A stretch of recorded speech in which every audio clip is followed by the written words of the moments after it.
Merci Hugo, merci à tout le monde. Je suis très content de revoir Sylvie et Loïc ici. Formidable, tous ces événements. Est-ce qu'on m'entend là? Oui. Oui. Pas mal, oui. Est-ce qu'on peut monter le son? Et là, on ne peut pas contrôler la chaleur? C'est tout.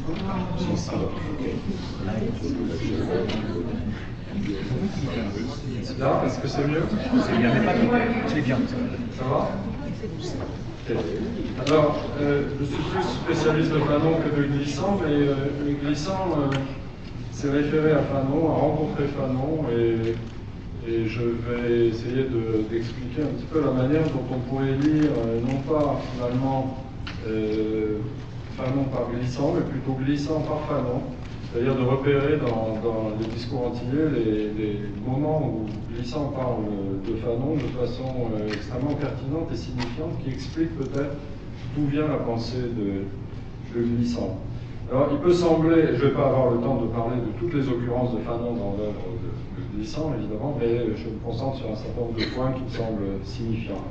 Alors il peut sembler étrange de lire Fanon par Glissant, et plus encore Glissant selon Fanon, si l'on considère que Fanon a été le théoricien d'une libération nationale, d'une révolution mondiale, et au niveau individuel, le penseur d'une subjectivité pure, désaliénée, vidée de tout héritage, de tout lieu, conscience naissant seulement, justement, dans la lutte pour la liberté et dans la formation d'une conscience nationale, qu'à ce titre, il n'a cessé de quitter tout. D'ailleurs, si vous voyez les titres de ses livres, il commence par un livre sur la Caraïbe, Peau noir, masque blanc, traité de désaliénation du noir, c'était le titre initial, mais du noir de la Caraïbe, pas du noir américain par exemple, jusqu'aux damnés de la Terre. Donc c'est un parcours qui va d'une île à la Terre entière, en passant par évidemment la révolution algérienne, l'enceinte de la révolution algérienne,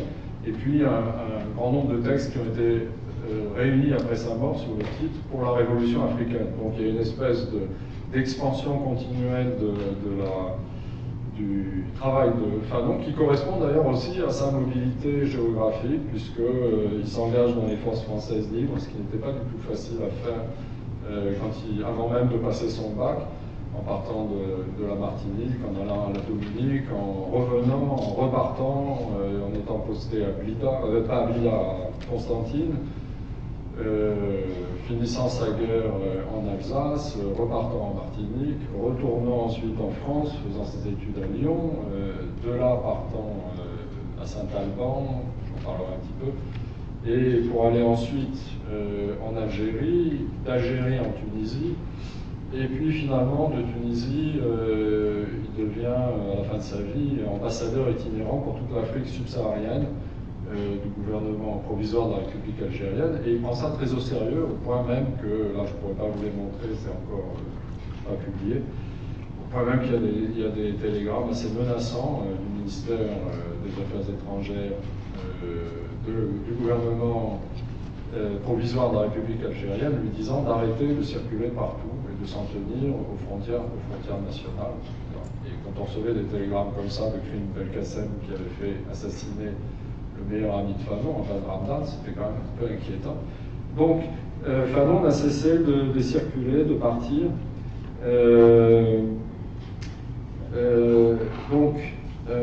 En particulier à la fin de terminer comme ambassadeur dans une Afrique subsaharienne dont il dit vouloir nier les identités pour créer un homme neuf, dans un processus de révolution qui fusionnerait le continent. Alors bien sûr que Glissant, comme on sait, est un théoricien non pas du fondement de la nation, mais plutôt de la relation du processus de créolisation, la créolisation comme processus, de la transversalité, de l'épars, des éclats, du rhizome plutôt que du fondement, et que sa pensée de la relation, ancrée dans l'histoire et la géographie des Antilles, naît d'une réflexion sur l'échec justement des mouvements de décolonisation. Il le dit en particulier dans une interview de 1983, mais qui a été publiée assez récemment dans la revue Chimère, la revue de Deleuze et Guattari, chez qui justement il a trouvé l'ontologie immanentiste du rhizome et du mineur, de la littérature mineure, qui lui permit d'expliciter sa propre pensée. Alors voilà ce qu'il déclare dans cette interview. Nous avons raté la décolonisation, il parle donc des Antillais. Nous avons raté la décolonisation, les nationalismes, les internationalismes, qui étaient certes les voies, entre guillemets, de l'histoire. Peut-être ne raterons-nous pas la mise en relation, le relatif non systématique. Et dans l'introduction à une politique du divers, il déclare « Que sera donc la conscience historique, sinon alors la pulsion chaotique vers ces conjonctions de toutes les histoires, dont aucune, et c'est là une des qualités majeures du chaos, ne peut plus se prévaloir d'une légitimité absolue ». Bien penser que pour Fanon, le processus révolutionnaire, c'est le processus d'institution d'une légitimité. Ou bien dans Poétique de la relation, Glissant a écrit « Ce qui nous porte n'est pas la seule définition de nos identités, mais aussi leur relation à tout le possible, les mutations mutuelles que ce jeu de relations génère, les créolisations introduisent à la relation, mais ce n'est pas pour universaliser. La créolité, entre guillemets, dans son principe, donc la critique de la créolité au nom de la créolisation, régresserait vers des négritudes, des francités, des latinités, toutes généralisantes, plus ou moins innocemment. Alors, a priori, donc, ça paraît étrange de vouloir rapprocher Glissant de Fanon, tout semble les opposer. Or, je pense qu'il y a bien plus que des oppositions et que, comme souvent, entre deux penseurs importants, la pensée de Glissant s'est développée à la fois contre celle de Fanon et par le biais de la pensée de Fanon, qu'il a très bien écouté et très bien compris.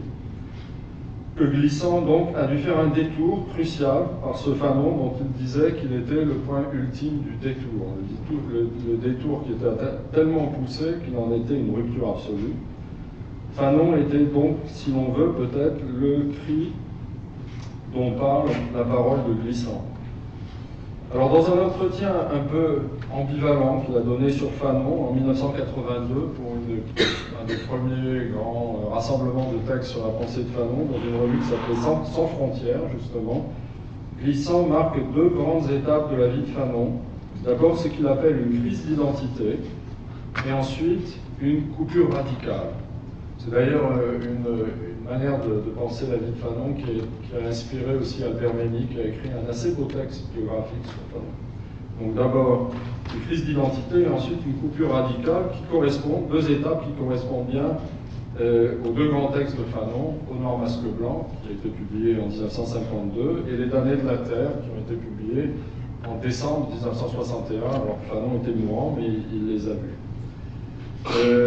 Glissant lui-même a rencontré Fanon à des moments clés de la vie de Fanon, qui correspondent assez bien à ces étapes. À Paris en 1946, quand Fanon allait commencer ses études, au moment même où il avait décidé de ne pas faire ses études à Paris et d'aller les faire à Lyon, disait-il peut-être par plaisanterie pour ne plus voir d'Antillais, il y en avait trois à Paris, mais aussi parce qu'il voulait aussi suivre les cours de Merleau-Ponty. Fanon, à ce moment-là, décide d'abandonner son projet qui était de faire des études de dentiste, ce qui aurait été assez étonnant pour Fanon, pour se lancer dans la médecine avec pour but, déjà, il pensait à faire une carrière de psychiatre. Donc il va à Lyon faire de la psychiatrie. Mais avant qu'il parte, Glissant le rencontre à Paris et le décrit comme un écorché vif, miné d'ambivalence concernant son appartenance antillaise, d'où sa fuite à Lyon. Un peu similaire d'ailleurs de ce qu'avait été son départ de la Martinique pour s'engager dans la lutte contre les nazis en 1944.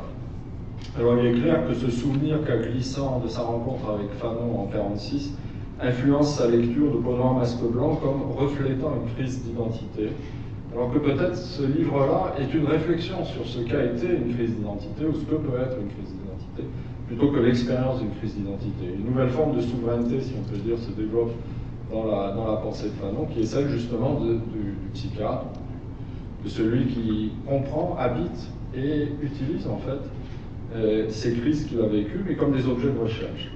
Et puis 10 ans plus tard, il le rencontre au premier congrès des écrivains et artistes noirs à Paris en septembre 1956, à un moment très difficile dans la vie de Fanon, puisqu'il était déjà extrêmement menacé. Il avait transformé l'hôpital psychiatrique de Blida en un endroit où il cachait des résistants, enfin des combattants du FLN. Il savait très bien que la police l'avait repéré. Un de ses assistants avait disparu, on n'a plus jamais entendu parler de lui. Et Fanon, à ce moment, on sait qu'il avait déjà écrit sa fameuse lettre de démission où il disait qu'il ne pouvait plus continuer à être psychiatre dans un pays où le système lui-même rendait les gens fous. Il n'avait pas encore envoyé. Mais il se rend, donc il allait l'envoyer en décembre 56, et c'est en décembre 56 qu'il part à Paris, et ça lui a sans doute sauvé la vie. Mais auparavant, il assiste et il participe au premier congrès des écrivains et artistes noirs à Paris, bizarrement au titre de la délégation de la Martinique, alors qu'il avait déjà perdu beaucoup de contacts avec la Martinique. Et il fait sa fameuse conférence sur racisme et culture, qui s'inscrivait radicalement en faux contre la négritude et contre tout fondement d'une identité sur un héritage. Donc c'est une des anticipations de son chapitre sur la culture nationale des damnés de la Terre, où il prévient que les nouvelles élites vont se servir de ces mystifications que sont la négritude et les identités négro-africaines pour asseoir leur nouveau pouvoir. Ça, c'est la lettre que j'ai retrouvée donc, dans les archives de Maspero. C'est la lettre de Fanon annonçant à Maspero le premier plan des damnés de la Terre de juillet 1960. Et bon, le titre c'est Alger, le Cap, j'en dirai un mot. Il s'agit déjà d'une expansion de l'Algérie à toute l'Afrique, mais en même temps de l'Afrique à l'Algérie. Mais le point important, c'est qu'il avait envisagé un chapitre qui s'appelait Négritude et civilisation négro-africaine, une mystification.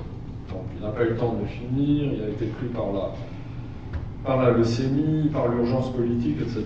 Mais il a incorporé, on voit bien ce qu'il allait dire, qu'il avait déjà dit à ce congrès et que donc Glissant avait lu. Et enfin, il l'a peut-être rencontré à d'autres moments, mais il y a un autre moment crucial où il le rencontre, en juillet 1961, à Rome, dans un bordel.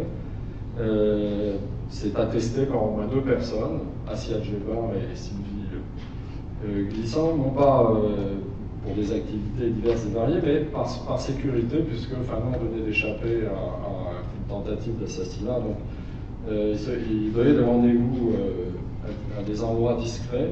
En juillet 1961 à Rome, c'est là qu'il rencontre Sartre et Simone de Beauvoir et à qui il parle pendant 3 jours, où sortira la fameuse préface des damnés de la Terre par Sartre, mais il rencontre aussi Glissant, et alors il aurait manifesté à ce moment-là son intérêt pour la situation aux Antilles, qu'il n'avait en fait jamais quittée, maintenant que l'affaire algérienne était réglée pour Fanon.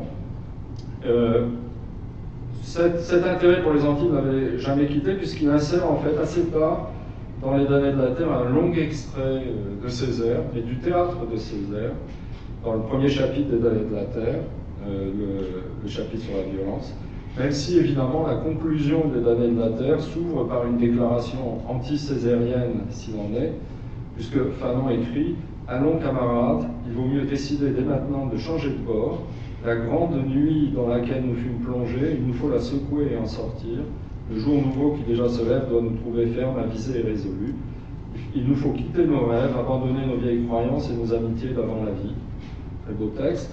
Alors évidemment, on trouve là une dialectique de la lumière et de la nuit. Pour ceux qui ont lu les pièces de Fanon que j'ai publiées il y a 2 ans, là, il y en a une qui travaille déjà là-dessus. Pourtant, ce sont des textes qu'il a écrits en 1948.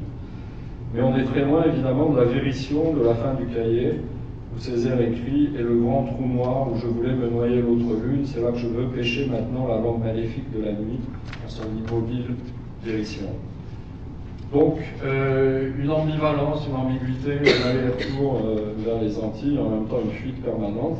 Et Glissant était témoin de tout cela au fur et à mesure. Donc, une fréquentation véritable des 2 hommes, un fort intérêt pour Glissant, même si leurs styles de pensée sont a priori très différents. Et pourtant, même si Glissant a peu écrit sur Fanon, ce qui traduit, je pense, un certain point de tension, quand on voit l'œuvre considérable de Glissant par ailleurs, ce qu'il a écrit sur lui, particulièrement dans le discours antillais, me semble étonnamment perceptif, sur Fanon lui-même, mais aussi sur ce que Glissant entreprit de faire en retour. Donc cette relative discrétion me semble marquer, sans doute, une gêne, une angoisse ou une difficulté que suscite la complexité ou l'incomplétude structurale de l'œuvre de Fanon, incomplétude qui en retour, me semble-t-il, inspire la pensée de Glissant. Alors il y a un certain nombre d'occurrences de Fanon dans le discours antillais, mais je me concentre sur trois assez frappantes. D'abord la toute fin du discours antillais, il y a un tableau de la diaspora, et dans ce tableau de la diaspora, là où j'ai mis une flèche orange, vous voyez qu'il y a que Fanon semble flotter. Il n'est lié à rien d'autre si ce n'est à la décolonisation. Donc Fanon et le tiers-monde sont liés à la décolonisation en Afrique noire, Madagascar, ce qui est un peu étrange, mais l'Algérie, effectivement. Mais il n'est lié à aucune autre des cases qui l'entourent, dans ce tableau qui est d'ailleurs fort intéressant. Donc Fanon est là, il joue un rôle essentiel, mais en même temps il est un petit peu détaché de tout cela. Et puis Fanon apparaît aussi à la première page du discours antillais par une citation en exergue qui manifeste justement une crise d'identité sous la forme de l'irréductibilité, de l'accidentel, du transversal, de l'inépuisable, de l'inachevé, au sens ou au concept. Irréductibilité du cri à la parole, en fait. Si vous regardez toutes ces citations, c'est ce qui les unit. Toutes se réfèrent à l'impossibilité d'une linéarité. Par exemple, la succession de Chaka, on veut l'assassiner. Il dit oui, d'accord, vous m'assassinez, mais l'homme blanc viendra de l'extérieur et prendra votre place. Ou alors, refus de l'impossibilité d'une véritable linéarité. Aussi des citations sur l'insignifiance, c'est-à-dire sur l'inadéquation des concepts et des blocs face au réel qui toujours interfèrent. Par exemple, la citation de Gaulle, entre l'Europe et l'Amérique, je ne vois que des poussières. Oui, mais ces poussières sont là et résistent. Ou bien Rousseau, le texte de Rousseau est étonnant, mais le langage le plus énergique est celui où le signe a tout dit avant qu'on parle, c'est dans l'essai sur l'origine des langues. Ça continue ce texte en disant « Quel circuit de paroles eût aussi bien exprimé les mêmes idées qu'un geste, un cri ou une image ?» Donc c'est l'opposition du cri et de la parole, justement, c'est le titre de ce colloque qui fait qui est l'objet du texte de Rousseau. Il y a deux proverbes créoles que je ne risquerai pas à prononcer en créole, mais enfin, l'un veut dire que quand l'arbre Agoma est tombé, donc l'arbre majestueux, immense, solide, finalement tout le monde dit c'est du bois pourri. Et l'autre, un nègre, c'est un siècle. Bon, cette opposition. Mais ce qui intervient, c'est là ici qu'intervient la citation de Fanon sur l'inachèvement de toute tentative d'inventaire du réel, qui est étonnamment bien choisie. Une tâche colossale que l'inventaire du réel. Nous amassons des faits, nous les commentons, et chaque ligne écrite, à chaque proposition énoncée, nous ressentons une impression d'inachèvement. C'est étonnant d'avoir choisi ce texte de Fanon. Alors voilà d'où il vient. C'est un texte qui est une réflexion sur la critique que fait Gabriel Darboussier de la préface qu'a donnée Jean-Paul Sartre à l'anthologie de la poésie qu'avait publié Sangor en 1948. Darboussier dénonce Sartre en disant « Vous faites un amalgame entre toutes ces choses qui n'ont rien à voir. Cette anthologie qui met sur le même pied antillais, guyanais, sénégalais et malgaches crée une regrettable confusion. Elle pose de ce fait le problème culturel des pays d'outre-mer en le détachant de la réalité historique et sociale de chaque pays, des caractéristiques nationales, etc. etc. Ainsi, lorsque Sartre écrit « Le noir, par le simple approfondissement de sa mémoire d'ancien esclave, affirme que la douleur est le lot des hommes et qu'elle n'en est pas moins imméritée, se rend-il compte de ce que cela peut signifier pour un Ova, un Maure, un Targui, un Peul ou un Bantou du Congo ou de la Côte d'Ivoire ?» Fanon écrit « Cette objection est valable. Elle nous atteint aussi, nous, c'est-à-dire Fanon lui-même. Au début, nous voulions nous cantonner aux Antilles, dans le Peau noir masque blanc, et la dialectique, coûte que coûte, reprend le dessus et nous avons été obligés de voir que l'Antillais est avant tout un noir. Toutefois, nous ne saurions oublier qu'il y a des Noirs de nationalité belge, française, anglaise, il existe des républiques nègres, etc. Comment prétendre à la saisie d'une essence quand de tels faits nous requièrent? Et un peu plus bas, il écrit « Toute description doit se situer sur le plan du phénomène, et là encore nous sommes renvoyés à des perspectives infinies. Il y a une ambiguïté dans la situation universelle du nègre, qui se résout toutefois dans une existence concrète. Par là, il rejoint en quelque sorte le juif. Contre les obstacles allégués ci-dessus, ceux de Darboussier, nous ferons appel à une évidence, où qu'il aille, le nègre demeure un nègre. » Alors ça, c'est typique de la pensée de Fanon, de mettre en scène du paradoxe, de la contradiction, sans que ça le gêne, mais au contraire en le développant. Alors cette citation met le doigt sur un problème essentiel chez Fanon, que l'universalisation par le regard raciste vient toujours recouvrir le singulier dans la vie même et rejette ce singulier dans une essence raciale. Alors Darboussier avait écrit un article donc, dans la revue communiste La Nouvelle Critique qui s'appelait « Une dangereuse mystification, la théorie de la négritude » en juin 1949. Et c'est donc une violente critique de l'Orphée Noir de ça. Et curieusement, Darboussier, un peu plus tard, est devenu un proche d'Houphouët-Boigny, et 10 ans plus tard, il devient un ministre de Senghor. Alors Houphouët-Boigny qui a essayé de faire assassiner Fanon. Donc Fanon n'avait pas Houphouët-Boigny dans son cœur, il méprisait Senghor par ailleurs. Et en fait, c'est pas si curieux, parce que lorsqu'on y réfléchit, ce que Darboussier critiquait, c'était justement la conception révolutionnaire et non pas culturelle que Sartre trouvait chez ses poètes. Conception que justement Fanon célèbre dans Peau noire, masque blanc, et qui est bien plus loin de ce qu'il voit des auteurs comme Senghor, que Fanon, sinon méprisait, du moins dont il se moquait. Or, ce va-et-vient dialectique, donc toujours à ces moments-là de paradoxe, Fanon emploie le mot dialectique. Ce va-et-vient dialectique de la richesse du singulier vers un général totalement inadéquat, et que l'on ne peut cependant pas éliminer, est typique de la pensée de Fanon. Plutôt que de la subir, cette dialectique, Fanon, en fait, n'a jamais cessé de la mettre en scène, de mettre sur le devant, si on peut dire, ce paradoxe au sein de sa propre pensée, à chaque fois sous la forme et sous le nom, justement, d'une dialectique. Par exemple, lorsqu'il explique la distinction de son livre « Peau noire, masque blanc » avec la thèse de psychiatrie qu'il a ensuite soutenue, alors je n'ai pas le temps d'entrer dans les détails, mais si ça vous intéresse, on pourra en parler.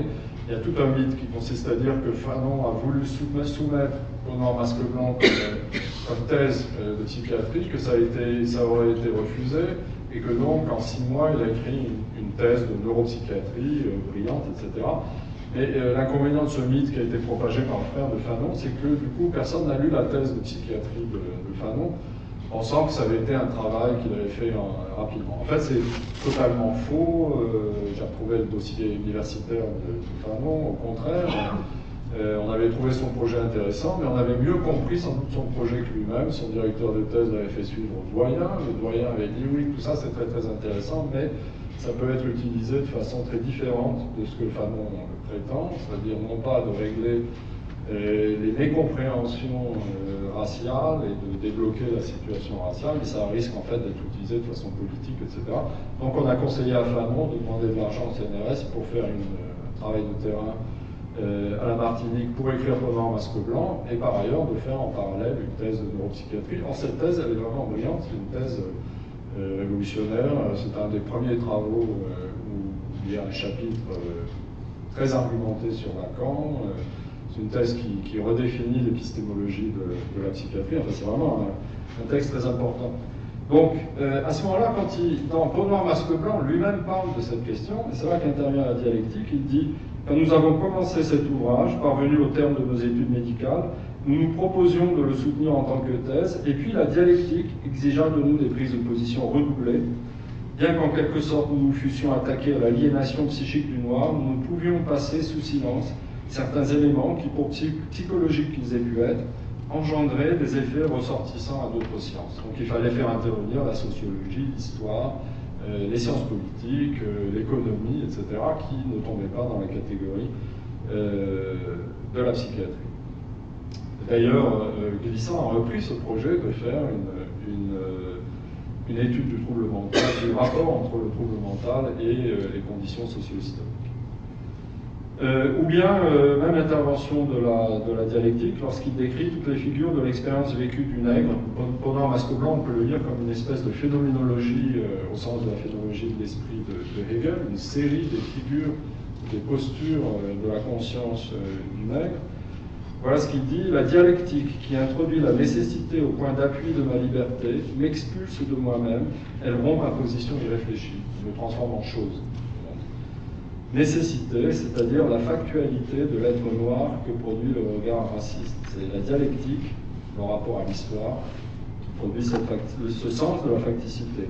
ou bien lorsqu'il présente son erreur mémorable à Bida, sur laquelle il écrit un très long article, un remarquable texte de psychiatrie que j'ai publié dans ce volume, une minute de publicité.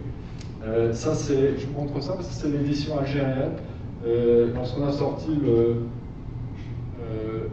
en 2015 les écrits sur les nations et la liberté, qui contiennent donc le théâtre, la psychiatrie et la politique de Fanon, qui a été ensuite traduit par Bloomsbury. Le même jour est sorti à Alger, donc à droite, les écrits sur les nations et la liberté. On s'était dit avec François Gès, le directeur de la découverte, que Fanon aurait voulu cela, parce qu'il voulait que son œuvre soit publiée en Afrique. Mais l'éditeur algérien, Hiber, a décidé d'en faire le pendant du volume qui regroupait les 4 grands textes de Fanon que la découverte avait republié en 2011. Donc œuvre 1 et œuvre 2. Voilà. Donc dans ce texte-là, dans cet ensemble de textes psychiatriques, il y a un article extrêmement important qui s'appelle la social thérapie dans un service d'ordre musulman. Dans un service d'hommes musulmans, Fanon avait hérité de 2 pavillons, un pavillon de femmes européennes, un pavillon d'hommes musulmans. L'hôpital avait été construit en 1933 selon des plans qui avaient été définis par Antoine Porot, qui était le grand leader de l'ethnopsychiatrie coloniale en France, qu'on appelait l'école d'Alger. Et Porot avait, on a publié tous ces textes dans ce volume, Porot avait conçu l'hôpital comme étant ségrégué dès le départ, alors qu'un hôpital général n'avait pas besoin d'être ségrégué.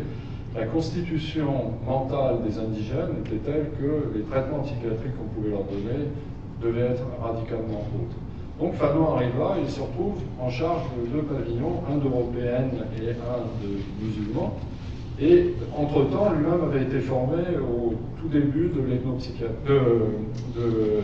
la psychiatrie institutionnelle, c'est-à-dire de ce qui allait devenir l'antipsychiatrie, par Tosquellas, qui a formé aussi Houry. Houry était très proche de Fanon. Houry qui a formé Guattari. Donc il y a une sorte de lignée très claire, intellectuellement. Donc Fanon arrive à Bida et applique les mêmes techniques modernes on enlève tous les instruments de contention, on organise l'hôpital psychiatrique comme une micro-société, on responsabilise les malades, on reforme entièrement les infirmiers. Tout marche très bien pour les européennes, mais pas pour les musulmans. Et donc, Fanon étant Fanon, il habite ce problème, et au lieu de dire c'est parce qu'ils sont constitutionnellement arriérés, il se dit c'est parce que dans la maladie mentale, il y a une dimension culturelle essentielle qu'on a complètement ignoré jusqu'à présent. Et il écrit un article là-dessus avec son interne Azoulay. Alors on a des témoignages d'Azoulay qui dit qu'à ce moment-là, Fanon est allé assister à des cérémonies de désengloutement dans les montagnes, qu'il a fait traduire des traités de démonologie, etc., pour exactement comprendre comment la maladie mentale était vécue et conceptualisée dans les cultures locales. Et il écrit un très long texte pour expliquer comment il avait pu se tromper, quel avait pu être son aveuglement, mais en même temps, pourquoi c'était très important. Et tous les témoignages montrent qu'en fait, il a écrit ce texte aussi comme un témoin pour que les infirmiers et tout le personnel de l'hôpital de Bida prennent conscience de leurs propres préjugés, etc. Et en même temps, ça inaugure une série de textes sur l'ethnopsychiatrie ou contre l'ethnopsychiatrie coloniale qui sont considérés comme des textes fondamentaux. Donc Fanon habite à chaque fois, et là aussi il parle d'une dialectique, Fanon habite ces paradoxes, il fait fond en fait sur son erreur mémorable, un petit peu comme Leibniz avait fait fond sur l'erreur mémorable de M. Descartes, sauf qu'il la pense en lui-même comme une opportunité, et si bien que loin d'être un bloc, toute la pensée de Fanon habite en fait ce genre de déchirure. Ce que Glissant a bien vu, c'est justement l'importance de ce fait. C'est pour ça que c'est si intéressant qu'il ait choisi ce passage de Peau noire, masque blanc. Je pense que personne n'aurait pensé à choisir ce passage-là sur la discrépance, enfin l'irréductibilité du réel au concept, et en même temps sur la nécessité du concept comme un élément de ce réel. Donc Glissant a très bien vu l'importance de ce fait, mais comme il ne connaissait pas à ce moment-là, de l'intérieur, le travail de psychiatre de Fanon, qui s'est déployé entre 1950 et 1959, il le perçoit comme une crise plutôt que comme l'exercice même de la philosophie et de la psychiatrie selon Fanon. Autrement dit, là où Glissant voit une crise d'identité, il faudrait plutôt voir une crise de l'identité elle-même en concept, telle qu'elle est conceptualisée dans l'œuvre de Fanon un peu partout. Entre parenthèses, Fanon partageait avec Deleuze un même texte de référence, La transcendance de l'ego de Sartre. Deleuze s'y réfère depuis son premier texte en 1945 jusqu'à son dernier texte en 1985. Et Fanon l'a lu, s'y réfère souvent, l'a lu aussi sous l'influence de Merleau-Ponty, qui considère que c'est un des grands textes fondateurs. Dans la bibliothèque de Fanon, il y a la revue où ce texte, La transcendance de l'ego, a été publié, dans Recherche philosophique. C'est le seul texte qui soit coupé. C'est l'avantage d'avoir, avant la guerre, de couper les livres. On peut voir ce que les gens ont lu. Donc tout le reste n'est pas coupé, à part un petit passage. Donc, or, dans ce texte-là, tout ce qu'on voit, c'est une mise en scène des illusions du plein de la conscience qui serait transcendante au flux du donné. Texte absolument fondamental de Sartre. Alors ça a chez Fanon des conséquences très concrètes, puisque cela justifie, pour lui, les chocs et les anéantissements de la conscience pathologique, c'est-à-dire figée, qu'il a développé, donc les chocs, les électrochocs, les comas insuliniques, les cures de sommeil, qu'il a développé avec Tosquelles, le grand antipsychiatre qui a développé l'antipsychiatrie en France. Il n'avait aucune peur de donner aux gens des électrochocs, etc. Ils étaient absolument contre la lobotomie. Pourquoi? Et ils se sont beaucoup justifiés de cela. Il y a un beau texte de Fanon et de Tosquelles où ils disent on a un culte de la personnalité, on s'imagine que la personnalité est une chose fixe. En fait, le modèle que tous deux ont de la maladie mentale, c'est un choc neurologique suivi d'une dissolution de la personnalité, suivi d'une reconstruction pathologique de la personnalité. Ce qu'on appelle telle ou telle maladie mentale, c'est un mode de reconstruction de la personnalité, un mode pathologique de reconstruction de la personnalité. Et ce que doit faire le psychiatre, c'est dissoudre ces reconstructions pathologiques et par des électrochocs, par tous les moyens disponibles, Fanon a tout essayé, les médicaments, etc. Et ensuite, par de la social thérapie, par des psychothérapies de groupes individuels, etc., reconstituer la personnalité. Et je dis ça un peu en détail parce que c'est exactement le modèle qu'il a du processus révolutionnaire.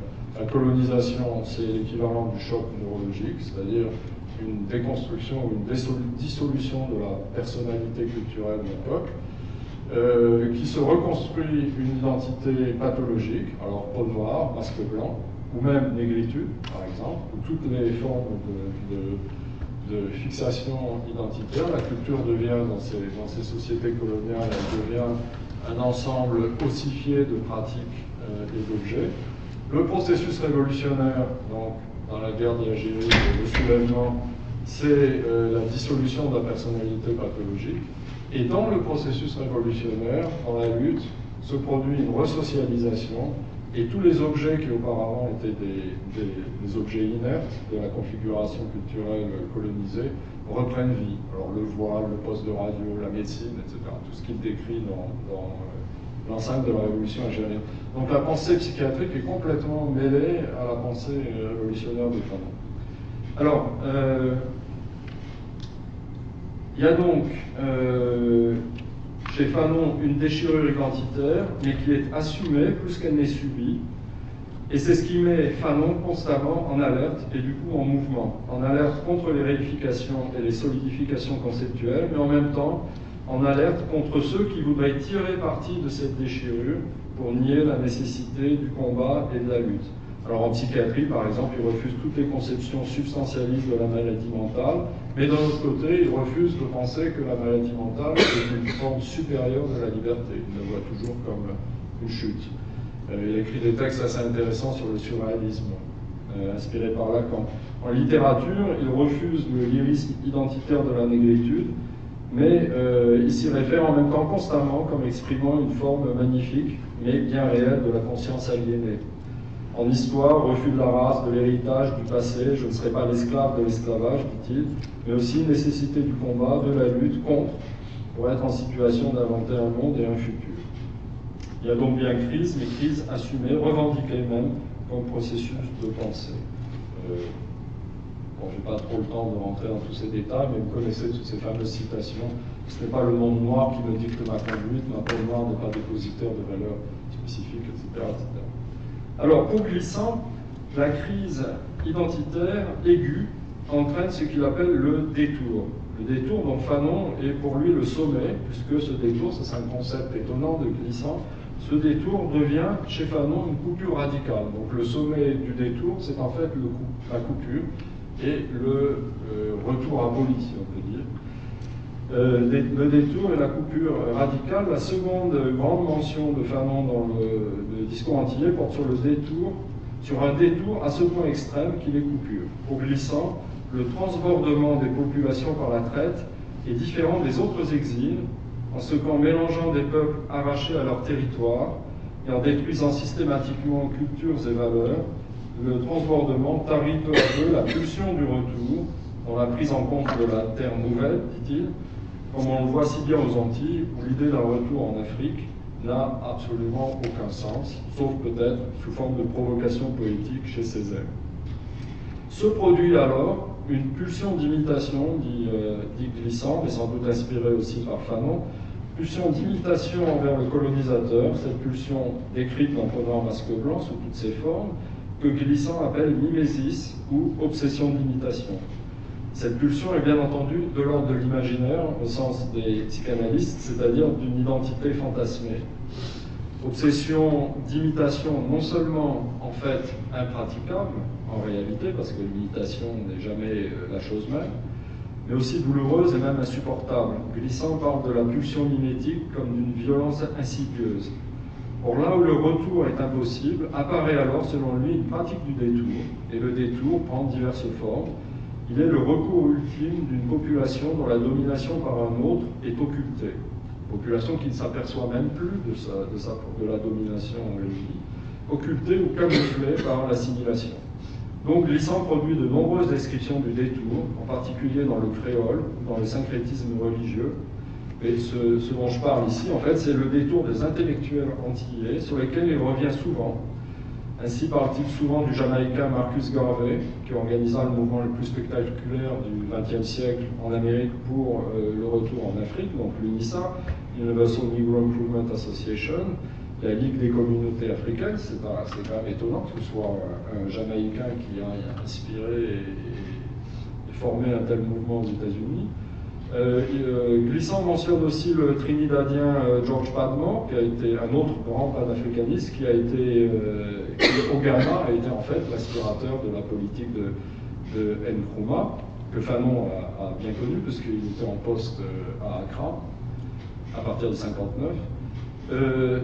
Il parle, Glissant, aussi dans cette catégorie des Antillais qui passent par un détour. Il parle de Césaire, dont la pensée de la négritude est bien plus populaire au Sénégal qu'en Martinique, et qui a soutenu la libération des cultures nègres. Mais Glissant finit toujours, lorsqu'il fait cet inventaire, sur Fanon, comme le cas le plus significatif du détour, le plus significatif en ce que, paradoxalement, ce détour ne conserve plus rien d'un retour, et qu'il est en fait coupure radicale. La coupure radicale est la pointe extrême du détour. Or, c'est là qu'il y a une gêne à nouveau chez Glissant, et même un constat tragique. Impossible pour un Antillais de se sentir, dit-il, l'ami ou le compatriote de Fanon, comme vous voyez là, car finalement le problème antillais reste entier. Le détour ne serait ruse profitable que si le retour le fécondait. Si donc il engendrait finalement une véritable émancipation au point de départ ou de retour. Or, Fanon n'y a jamais cru, même si Glissant dit que peut-être à la fin, il pensait que quelque chose serait possible en Martinique. Le texte qu'il a publié dans Al-Moudjahid sur la situation syndicale en Martinique, etc., sont des textes d'une grande ironie. Fanon n'y a jamais cru. Glissant écrit l'exemple le plus significatif du détour à celui de Frantz Fanon, immense et enthousiasmant détour. Et alors, il y a quand même un texte quand même assez tragique qui consiste à dire pourquoi est-ce qu'il est impossible pour un Antillais d'être le frère, l'ami ou même le compatriote de Fanon, parce que tous les intellectuels antillais francophones, de tout cela, il est le seul à être véritablement passé à l'acte à travers son adhésion à la cause algérienne. Donc la définition des Antilles francophones, c'est un lieu où on ne peut pas passer à l'acte. Donc c'est une situation tragique. Il est clair qu'ici passer à l'acte ne signifie pas seulement se battre, revendiquer, déployer la parole contestante, mais assumer à fond la coupure radicale et la pointe extrême du détour. Un peu plus loin, le détour n'est plus profitable, etc. Que si le retour le féconde. Donc gêne de Fanon, d'un côté la posture, gêne de Glissant, d'un côté la posture de Fanon semble la seule digne, possible, et d'un autre côté, elle est inutile, elle n'aboutira à rien, il aurait fallu revenir. Alors, là encore, je serais tenté de dire que si Glissant voit un problème, il ne voit pas que l'œuvre de Fanon est mise en scène et avertissement sur ce problème. En fait, il y a une bien plus grande complexité chez Fanon, même si sans doute Glissant en avait aussi une intuition, c'est pour ça qu'il est toujours resté à l'écoute de Fanon. On pourrait l'illustrer par l'enceinte de la Révolution algérienne, qui est une célébration de la Révolution. C'est étonnant d'écrire un livre alors que l'indépendance est encore très très loin, il faudra encore 4 ans. Écrire un livre sur la lutte algérienne comme déjà une révolution qui a eu lieu. Donc l'enceinte de la révolution, depuis 5 ans déjà, la révolution qui est apparue, c'est une célébration de la révolution donc comme processus et non comme achèvement national, publié bien avant que l'on pense l'indépendance même possible. Et elle est en fait, ce qu'est la révolution, c'est revitalisation de la culture et par la réinvention du social. Mais en fait, je me concentre pour conclure seulement sur le point généralement considéré le plus difficile des damnés de la terre, le fameux chapitre de la violence. Que dit exactement Fanon dans ce chapitre? Alors on considère que Fanon se serait laissé prendre par une rhétorique de la révolution pure, ou une rhétorique de la violence purificatrice. Ça c'est aussi un problème de traduction. En anglais on a traduit la violence des intoxiques par violence cleanses, la violence purifie, dans les 2 éditions qui ont été faites. C'est la même erreur. Donc on l'a un peu annexé à une rhétorique de la violence purificatrice, opposant radicalement 2 pôles incompatibles dont l'un doit éliminer l'autre. C'est ainsi qu'on a interprété des textes comme celui-ci. La décolonisation transforme des spectateurs écrasés d'une essentialité en acteurs privilégiés, saisis de façon quasi grandiose par le faisceau de l'histoire.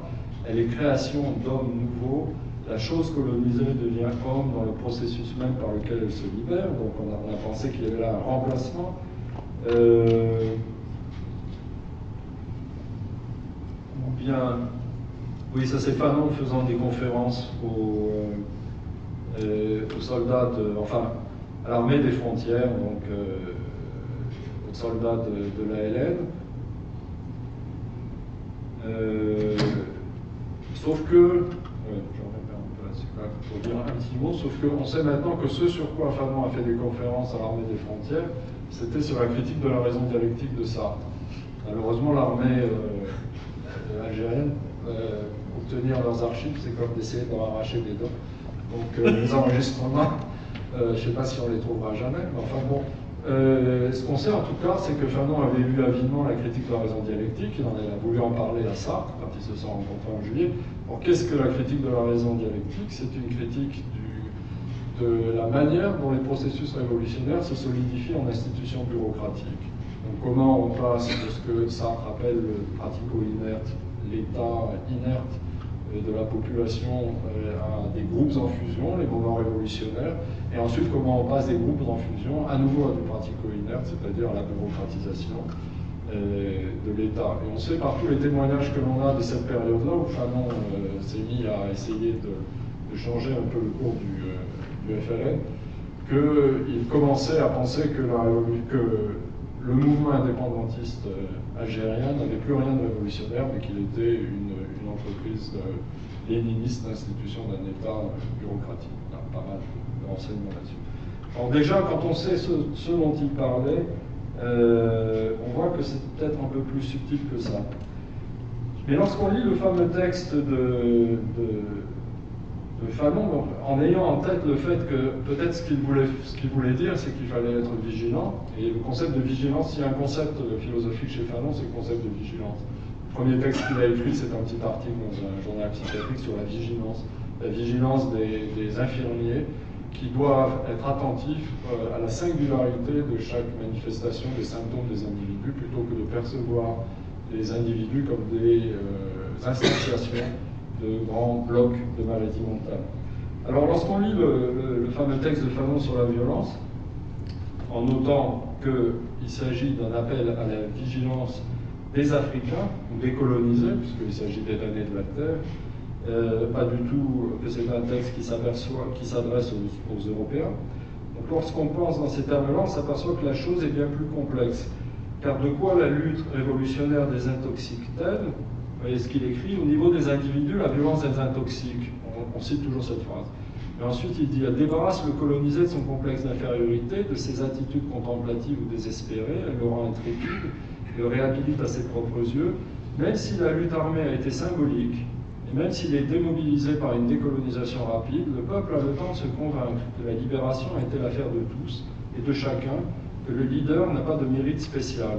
La violence hisse le peuple à la hauteur du leader. D'où cette espèce de réticence agressive à l'égard de la machine protocolaire que de jeunes gouvernements se dépêchent de mettre en place. Quand elles ont participé dans la violence à la libération nationale, les masses ne permettent à personne de se présenter en libérateur. Les démagogues, les opportunistes, les magiciens ont désormais la tâche difficile, la praxis, c'est-à-dire la pratique réfléchie, qui les a jetés dans un corps à corps désespéré, confère aux masses un goût vorace du concret. Une entreprise de mystification devient à long terme pratiquement impossible. Il écrit ça au moment où il est en Afrique et il assiste à la manière dont les nouveaux dirigeants africains mettent en place justement ces grandes machines protocolaires auxquelles résistent seuls les peuples qui se sont battus pour leur indépendance, et pas ceux à qui on a donné l'indépendance. Fanon était très proche de Lumumba, il a écrit un très beau texte sur la mort de Lumumba. Il s'est bien rendu compte de la manière dont un processus révolutionnaire pouvait être capturé de l'extérieur lorsqu'il n'y avait pas véritablement eu un mouvement de libération intérieure. Alors, lorsqu'on lit tout cela, on voit bien que ce dont la lutte révolutionnaire des intoxiques, c'est du culte du leader, de la mystification. Il s'agit encore d'un processus de désaliénation et pas du tout d'une célébration de l'institution d'une nation ou d'un État. D'ailleurs, Fanon ne s'intéresse jamais au territoire, il veut le nier constamment, et encore moins s'intéresse-t-il à l'idée d'une nation. Ça, c'est un extrait du seul manuscrit qu'on ait vraiment de Fanon, parce que Fanon, lui, était effectivement quelqu'un qui parlait. C'est assez étonnant que Glissant ait tellement théorisé la parole, lui qui écrivait tant, alors que Fanon, lui, n'écrivait pas, il dictait tout le temps, mais il se trouve que dans un voyage qu'il a organisé au Mali, pour essayer de voir s'il y avait moyen d'organiser une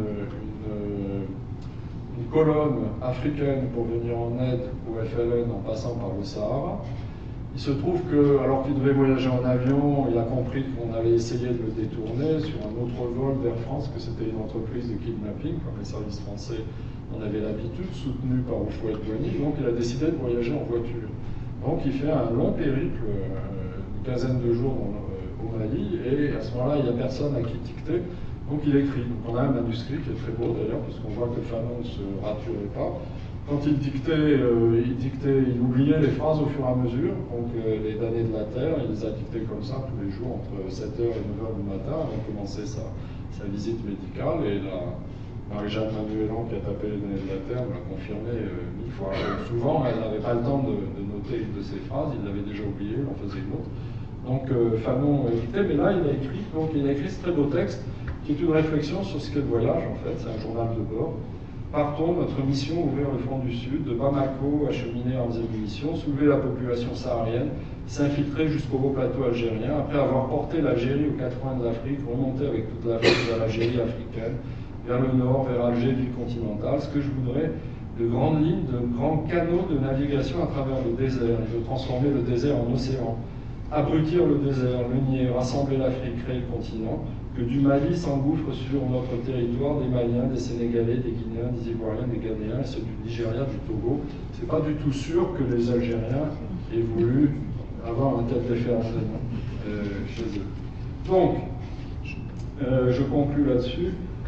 Glissant a donc raison de voir chez Fanon une coupure radicale, puisqu'il s'agit de tout réinventer, de faire table rase du passé, mais cette coupure ne tend jamais chez Fanon vers une nouvelle identité ou vers la stabilité de l'un dans l'État. Au contraire, toute son œuvre finale est avertissement contre cette réification de la catastrophe néocoloniale à venir, dont il a pu observer les débuts de près. C'est en cela sans doute que ce détour radical a pu être un des points de départ vers une philosophie de la relation comme processus, point de départ sur lequel Glissant revient régulièrement, même pour en noter l'échec, mais qui ne s'exprime finalement pas dans des termes si éloignés de ce que Glissant a écrit, puisque vous voyez ce que Fanon a écrit à la fin de sa fameuse conférence sur racisme et culture à laquelle Glissant a assisté. Il écrit en conclusion: l'universalité réside dans cette décision de prise en charge du relativisme réciproque des cultures différentes,